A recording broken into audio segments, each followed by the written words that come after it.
ये उत्तर प्रदेश में समाजवादियों ने मेट्रो हर शहर में दी।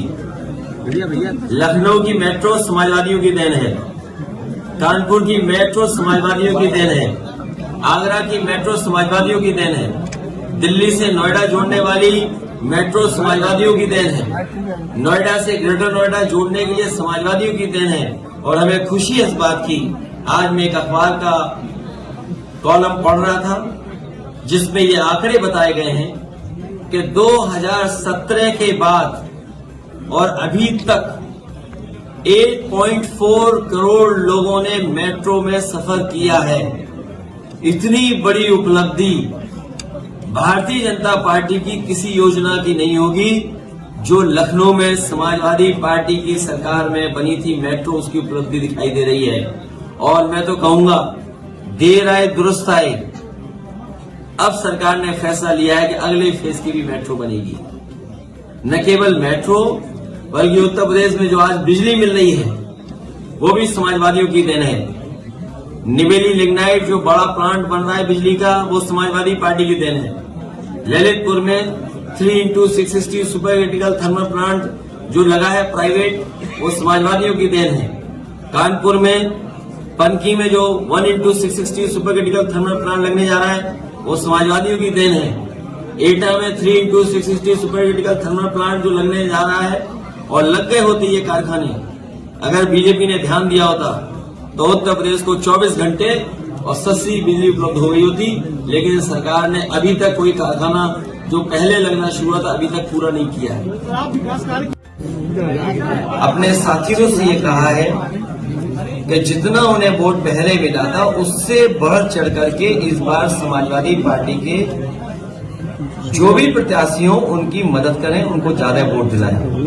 और पार्टी के पक्ष में उनका कोई सुझाव है, उन्हें कोई राय देनी है, या जमीन पर उन्हें लगता है कि ये बात कहने से ये बात नेतृत्व तक पहुंचाने में पार्टी का लाभ होगा, वो जानकारी वो सुझाव जरूर दे करके जाएं। तो बहुत सारे साथी अपना सुझाव भी दे के जा रहे हैं। और हमें उम्मीद है कि आने वाले समय में उत्तर प्रदेश का परिणाम दूसरा होगा। परिणाम ऐसा होगा कि जिसमें भारतीय जनता पार्टी का उत्तर प्रदेश से सफाया होगा।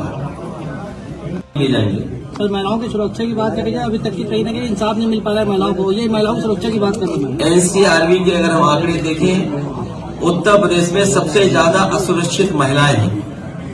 एनसीआरबी के अगर हम आंकड़े देखें तो जब से भारतीय जनता पार्टी की सरकार दिल्ली में आई है 1 लाख किसानों ने आत्महत्या की है। अगर हम एनसीआरबी के आंकड़े देखें तो उत्तर प्रदेश कस्टोडियल डेथ में सबसे आगे बढ़ता हुआ नजर आ रहा है। सबसे ज्यादा बेरोजगारी यहाँ पर है, सबसे ज्यादा नौजवान निराश हुआ है। तो एनसीआरबी के अगर हम आंकड़े जाने और देखें तो उत्तर प्रदेश बहुत पीछे दिखाई देता है। सर, आपने जो पीडीए बनाया है, भारतीय जनता पार्टी लगातार इस बात का प्रचार कर रही है कि विकसित भारत बनेगा। क्या विकसित भारत किसानों की बिना आय बढ़े हो जाएगा? हमारे देश की अर्थव्यवस्था तभी बेहतर होगी जब हमारा किसान और गरीब खुशहाल होगा। बीजेपी के लोगों ने कहा कि किसान की आय दोगुनी करेंगे, लेकिन आज दिल्ली के 10 साल पूरे हो गए हैं और उत्तर प्रदेश की सरकार के लगभग 7 साल पूरे हो जाएंगे, लेकिन किसान की आय दोगुनी नहीं हुई। नौजवान बड़े पैमाने पे बेरोजगार हुआ है, उसकी नौकरी छीनी गई है।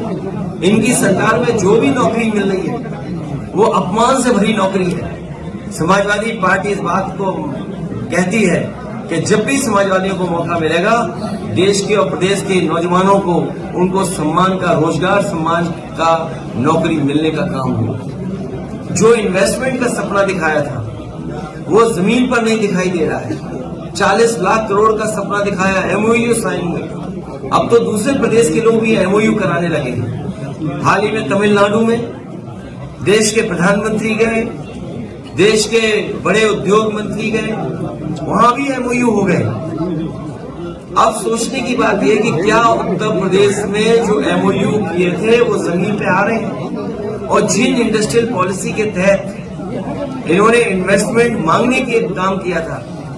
क्या उन इंडस्ट्रियल पॉलिसी के तहत योजनाएं जमीन पर पहुंची हैं? क्या उनको इंसेंटिव दिए गए हैं? जब बजट में इंसेंटिव का पैसा नहीं था या इंसेंटिव के लिए कोई बजट नहीं था, तो फिर इन्वेस्टमेंट क्या आया है? कानून व्यवस्था पूरी ध्वस्त हो चुकी है और उत्तर प्रदेश ने ऐसी लूट कभी नहीं देखी होगी। हर स्तर पर लूट है, चाहे वो थाने हो, चाहे वो तहसील हो या कोई विकास कार्य हो रहा हो। इतनी लूट उत्तर प्रदेश ने कभी नहीं देखी जो भारतीय जनता पार्टी की सरकार में हो रही है। इतना भेदभाव, इतना अपमानित करने का माहौल, कोई सुनवाई किसी की नहीं है। इसलिए आने वाले समय में ये हम सब लोग मिलकर के भारतीय जनता पार्टी को सबक सिखाने का काम करेंगे।